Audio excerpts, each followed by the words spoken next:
I've always loved the sea. When standing at these Pacific shores, I'm always intoxicated by the action there, the vibrancy, the sense of life.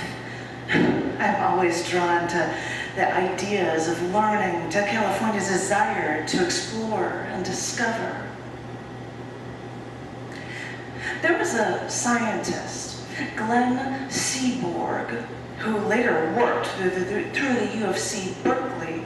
And when it came to discovery in California, Seaborg really had a hold on the chemistry market, because during his career, he did theoretical work in the development of the actinide series. You know, some of them are broken apart. Well, you know, some of them are the actinide series. And he worked on the development of the actinide series in the periodic table, and he even helped discover 10 elements, many of those in that actinide series.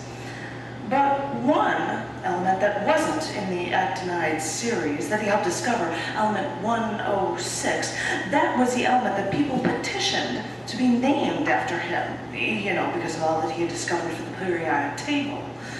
But scientists in Dubna, Russia, also were wanting to claim the naming rights for element 106. And naming an element after Seaborg caused quite a stir. Because, you know, you can't actually, elements are only named after dead people, they all said.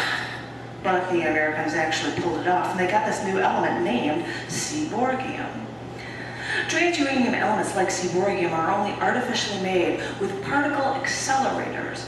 And I know those scientists, after finding elements that way, only acquire 1 or 2 atoms, so they can only guess the element's properties by their locations in their periodic table. I mean, Seaborgium's isotopes have half-lives of only like seconds long, and there's no use we know of for Seaborgium other than scientific research. Kind of like scientists like Seaborg or Albert Jursto, or the leader of that Seaborgium discovery team. But after the element was named Seaborgium, and since Seaborgium is the only element named after a living person, it may have been possible to send Glenn Seaborg a letter addressed in chemical elements.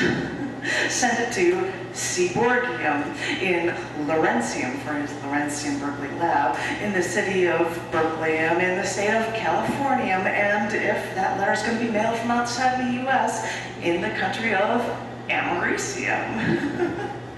I don't know if any letters like this actually got through to him, but for a man with that many discoveries under his belt, sending letters to him using only periodic table elements almost seems like icing on the cake.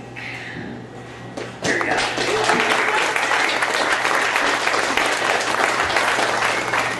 You didn't know it would be like this.